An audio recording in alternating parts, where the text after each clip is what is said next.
Olá, muito boa tarde. Hoje, como é habitual, olhamos a proposta da liturgia do próximo domingo, mas também não esquecemos que há 20 anos surgia a campanha da Caritas 10 milhões de estrelas, um gesto pela paz, que perdura todos os anos e ainda mais oportuno nestes dias marcados pela pobreza crescente na realidade de muitos. É por isso que temos entre nós Rita Valadas, Presidente da Caritas Portuguesa. Boa tarde, obrigado por estar aqui no nosso programa. Neste dia em que olhamos a liturgia do próximo domingo, não esquecer que esse mesmo domingo é o Dia Mundial dos Pobres e que esta semana começou com uma nota divulgada pela Caritas Portuguesa a dar conta do aumento significativo da situação de pobreza e a alertar para uma situação de crise social. Habitualmente estamos muito habituados a ouvir falar de crise económica. A crise social tem implicações um bocadinho diferentes. É verdade. Realmente a crise social é uma crise... Nós não gostamos de nenhuma das crises. Normalmente a crise social também tem uma componente económica. Neste caso, esta crise social é uma crise arrastada, é uma crise que começa num período em que nós estávamos a começar a retomar no pós-crise de 2008 e em 2019 estávamos a conseguir ter indicadores já até muito interessantes e até à frente de outros indicadores da Europa. E nesse momento aparece-nos uma crise pandémica, uma pandemia lá longe que nós achávamos que não ia chegar e que de repente faz com que de um dia para o outro as pessoas tenham que confinar, se encerrem atividades, o que teve logo um impacto no rendimento das pessoas que precisavam da presença para poder ter rendimento, e daí até aqui foi um conjunto, uma sucessão de situações socioeconómicas que nos trouxeram agora esta situação. Temos a pandemia, depois tivemos a crise de rendimento decorrente da pandemia, e no retomar da crise de rendimento sabia-se que íamos ter um aumento do custo de vida, aumento esse de custo de vida que nunca percepcionámos no fim do ano passado, que pudesse atingir estes valores que a guerra proporcionou e que neste momento ninguém sabe quando terminará. Resultado disto, o perfil e o número, principalmente o número das pessoas que vos pedem auxílio, aumentou exponencialmente. Eu não utilizaria agora a palavra exponencial porque essa também é uma diferença desta situação. Ao contrário de outras situações em que há uma crise social decorrente de uma outra crise, a crise social não acontece logo nos primeiros momentos e depois aparece exponencialmente e em onda. O que nós assistimos neste momento foi que mal começou a haver sinais do aumento do custo de vida, nós começámos a receber mais pedidos de apoio e não em onda, mas em permanência. E crescendo, neste momento crescendo, não exponencial, mas crescendo com esta clareza de que a situação que se prevê em Portugal vai trazer muita gente a esta situação. Com um patamar social também a subir, ou seja, não são pessoas ditas extremamente frágeis, socialmente falando, mas também já há alguma classe média. O que também tinha acontecido com a pandemia, porque ao atacar empreendedores e pessoas que tinham pequenos negócios da área do turismo e da cultura, também abrangeu estas pessoas.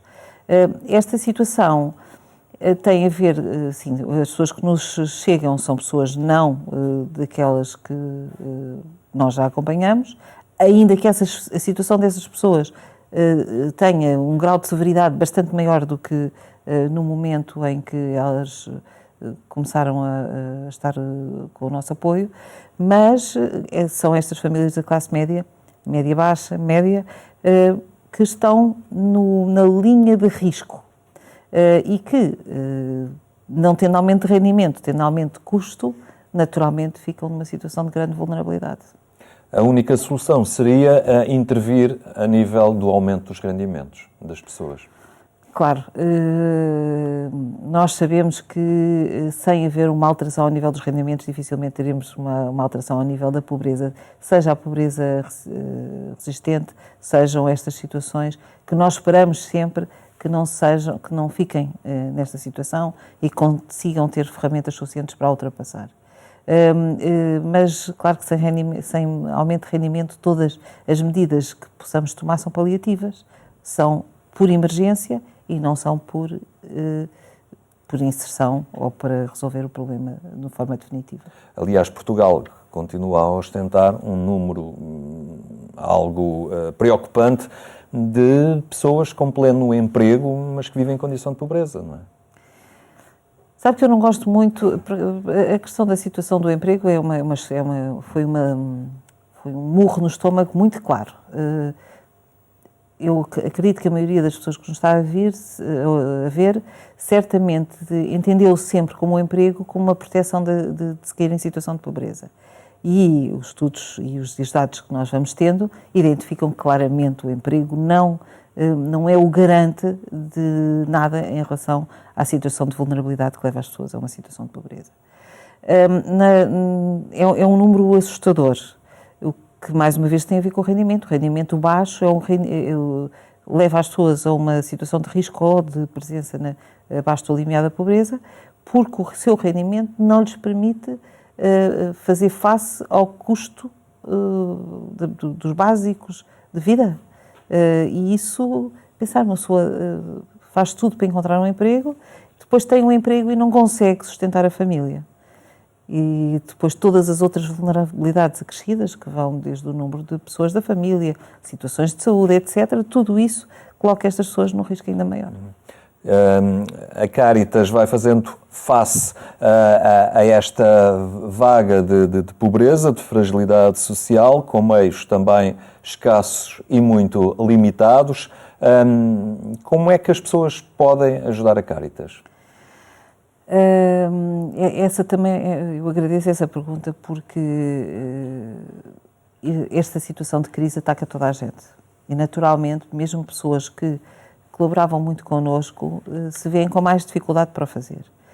E hoje, mais do que nunca, é importante dizer, esta situação do aumento do custo de vida e do aumento das taxas de juros ataca muita gente, mas também nos dá uma clareza muito grande que toda a gente pode ajudar. As pessoas, não é o nível da ajuda que faz a diferença, é a presença na ajuda, quer do ponto de vista material, quer do ponto de vista do apoio às famílias. No que diz respeito ao ponto de vista material, eu gostava de dizer que, quando se fala de géneros, a melhor maneira de dar os apoios mais adequados devem ser vistos na proximidade. A situação neste momento é muito complexa e muito diversa no país. Há zonas onde são precisos, onde há falta de um tipo de géneros, e há outras onde não são, onde isso não acontece, e por isso eu sugiro que as pessoas se aproximem das paróquias ou das entidades que fazem normalmente distribuição de alimentar ou roupa, para saber exatamente o que é preciso e que se façam presentes com essas coisas. Às vezes fazemos grandes sacrifícios para comprar um bem que se calhar existe e depois faltam outros. E nós temos que garantir a alimentação mais equilibrada possível e não só qualquer coisa para comer, porque as pessoas precisam disso para a sua vida. No que diz respeito ao apoio financeiro, se forem ao site da Cáritas, encontram a possibilidade de doar a partir de um botão que é Inverter a Curva da Pobreza, que é o programa que nós temos vindo a utilizar e que permite não só apoiar as famílias com pagamentos de renda, eletricidade, luz, ou sustentabilidade, como garantir uma dieta mais equilibrada a pessoas que precisam de géneros alimentares diferentes e não daqueles que nós temos para dar, quer fazendo isso com apoio financeiro, quer fazendo isso através dos nossos vouchers que permitem adquirir bens de primeira necessidade. É necessário também trabalhar ao nível da consciência das comunidades cristãs no sentido da partilha e deste desafio constante à preocupação pelos mais frágeis. Obviamente há Cáritas paroquiais, elas integram a vossa rede e a capilaridade desta presença nas situações concretas da vida das pessoas. Mas é necessário um envolvimento mais ativo, mais profundo das comunidades, no sentido, nesta partilha concreta de quem tem e quem está, apesar de todas as condições que vivemos hoje, em alguma tranquilidade económica, sentir profundamente esta necessidade de partilhar. Faz parte de ser igreja, não é? E eu acho que o alerta também vai nesse sentido. Fazer-se presente, às vezes até sem apoio financeiro. É muito importante, porque estamos a falar de pessoas que estão neste momento com muita vulnerabilidade, que precisam de não perder a esperança, que precisam de nós para saberem que não estão sós e que podem ter um sítio onde recorrer, em que vão ter um apoio. E naturalmente isso faz-se de apoios financeiros, faz-se de apoios ingentes, mas faz-se de presença junto de quem está mais vulnerável. E esta presença também pode ser o voluntariado. Há Cáritas paroquiais, por vezes, a necessitarem de braços, de veículos para fazerem percursos de distribuição. Há N formas de participar e de ajudar. Exatamente, e é por isso que eu digo que às vezes as pessoas têm, quando estavam habituadas a dar apoio financeiro, por exemplo, desistem de o fazer porque não conseguem e pensam que não podem fazer nada. Podem fazer imenso. A diferença que a partilha de um carro para ir buscar géneros ou às vezes poder levar alguém com um problema de saúde ao médico, ou estar atento ou comprometer-se com alguém muito vulnerável perto de si, com uma palavra, com uma presença, com um bom dia, é hoje mais necessário do que em qualquer outra altura, porque a situação é muito grave do ponto de vista económico e as pessoas sentem-se muito sós. Este próximo domingo é o Dia Mundial dos Pobres, é uma iniciativa do Papa Francisco, ele que na sua mensagem fala da pobreza que mata, obviamente. Não é difícil fazer este exercício para perceber, de raciocínio, para perceber que efetivamente a pobreza leva à morte de diversas realidades, desde logo. Também denuncia esta lógica centrada no lucro. Continuamos, apesar de tudo, apesar de todos estes alertas sociais, a permanecer muito nesta otimização excessiva de tudo, e tudo deve gerar lucro. E também nestas situações de crise económica aumentam sempre as clivagens, não é? Entre os que têm mais e os que têm menos. A desigualdade é um cancro das crises sociais, não é? E nós temos vindo as desigualdades em Portugal a aumentar muito. O Papa Francisco, na mensagem para este dia, refere que Jesus se fez pobre por nós. Portanto, realmente a figura de Jesus não é uma figura de ostentação. Quer dizer, podia ter tudo o universo, mas fez-se pobre e marcou essa presença. Fez-se pobre entre os pobres, olhando para todos, mesmo aqueles que tinham e que também precisavam de um alerta para se aproximar. E eu acho que essa mensagem é uma mensagem muito, muito forte, porque há muitos tipos de pobreza. A pobreza não é só financeira. A pobreza de alma, a pobreza, a solidão é terrível. Mas também essa presença de lucro, sempre lucro, também é uma pobreza enorme, porque é uma pobreza que torna as pessoas longe da realidade que vivem e até do conhecimento que importa ter, porque qualquer um de nós pode vir a estar nesta situação. E, portanto, olhar e aproximar-se, permitir às pessoas um espaço de esperança e de conversa e de presença é também olhar os muitos pobres que nós temos e que não são só aqueles que precisam de dinheiro.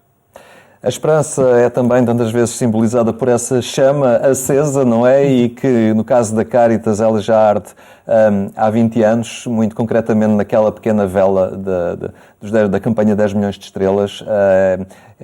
Perdura até hoje porque é necessário, mas também porque os portugueses aderiram, já esperam em cada Natal também por esta ocasião de partilha de auxílio à Cáritas. É um tempo também de olhar para isso. Esta campanha é uma campanha cujo objetivo era que se falasse sobre a paz, e este ano, por maioria de razão, faz sentido falar sobre a paz quando temos a guerra na Europa. Mas também é muito feliz o facto de ser uma estrela e ser luz, e fazer 20 anos, falar de 10 milhões de estrelas quando nós somos a mais ou menos 10 milhões de portugueses, é quase como se tivéssemos direito a ter uma luz que é nossa, e temos. E neste momento é uma luz que nós podemos emprestar. A razão por que perdura é porque realmente faz sentido. Eu acho que as pessoas percebem que este momento é um momento de pôr em causa os valores, de os usar, de fazer a partilha, e portanto faz sentido continuar a haver esta campanha, mas que neste momento é uma campanha que tem este ponto forte nesta altura, mas que... Já é uma marca. Mas que é utilizada durante todo o ano. Eu acho muito interessante que, por exemplo, durante o ano, haja pessoas que se aproximam da Cáritas para saber se é possível ter velas para batizados, para casamentos, porque é poderosa a luz, não é? É um símbolo que nos convoca e que nos aproxima. E eu acho que é isso que tem mantido esta campanha viva, e sempre com um propósito que é muito animador. Eu acho que as pessoas gostam de participar e a Cáritas, naturalmente, corresponde. Rita Valadas, não terminamos este programa sem escutar o Evangelho, porque habitualmente este é o dia que reservamos também para a análise da liturgia. Vamos ficar agora 2 minutos a escutar este Evangelho do 33º domingo do Tempo Comum. Naquele tempo, comentavam alguns que o templo estava ornado com belas pedras e piedosas ofertas. Jesus disse-lhes: dias virão em que de tudo o que estais a ver não ficará pedra sobre pedra, tudo será destruído. Eles perguntaram-lhe: Mestre, quando sucederá isso? Que sinal haverá de que está para acontecer? Jesus respondeu: Tende cuidado, não vos deixeis enganar, pois muitos virão em meu nome e dirão: Sou eu. E ainda, o tempo está próximo. Não os sigais. Quando ouvirdes falar de guerras e revoltas, não vos alarmeis, é preciso que estas coisas aconteçam primeiro, mas não será logo o fim. Disse-lhes ainda: há de erguer-se povo contra povo e reino contra reino. Haverá grandes terremotos e, em diversos lugares, fomes e epidemias. Haverá fenómenos espantosos e grandes sinais no céu, mas antes de tudo isto, deitar-vos-ão as mãos e hão de perseguir-vos, entregando-vos às sinagogas e às prisões, conduzindo-vos à presença de reis e governadores por causa do meu nome. Assim tereis ocasião de dar testemunho.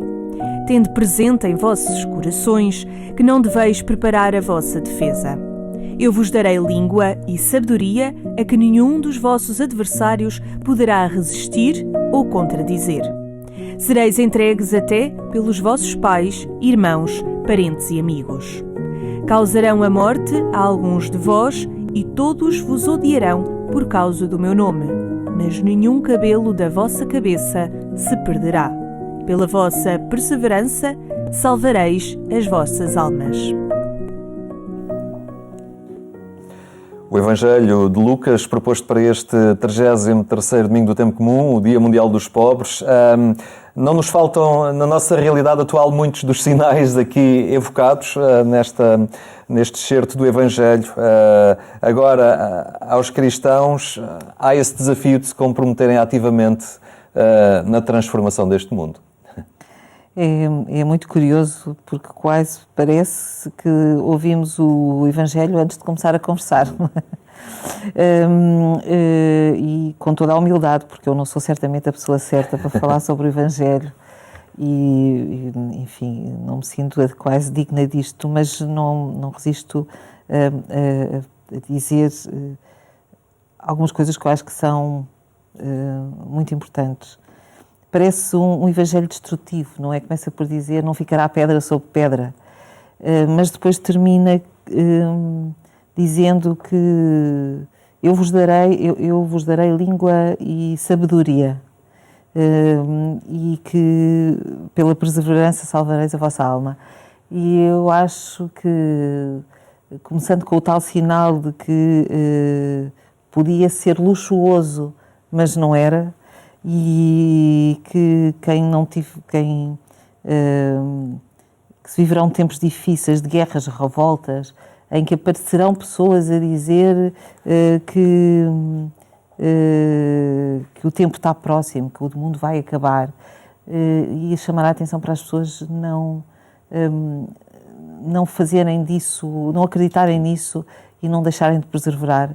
Eu acho que é uma belíssima mensagem para nós guardarmos hoje, porque pode haver terremotos, guerras, fomes, epidemias, nós temos assistido a isto tudo. Claro. Mas é esta certeza de que teremos língua e sabedoria que nos vem de quem pode dar, e que pela perseverança salvaremos as nossas almas, ainda que tenha que sofrer muito. Por isso é bom ter esperança. E essa sabedoria passará e é um dinamismo que também deve levar a atitudes concretas, não é? De partilha, de ação, de cuidado com o próximo. De estar, sempre estar. Muito bem, Rita Valadas, muito obrigado por esta partilha num momento tão difícil que se vive, em toda a conjuntura económica e social, mas também este apelo ao envolvimento, à partilha, ao cuidado do que sofre, do que é mais frágil. Obrigado pela sua presença hoje aqui. Muito obrigado eu, e guardemos a esperança. Lembro que amanhã, um pouco depois das 6 da manhã, podem ainda acompanhar a edição rádio do programa Eclésia na Antena 1. Nós ficamos por aqui. Tenha uma boa tarde, tenha também um bom fim de semana.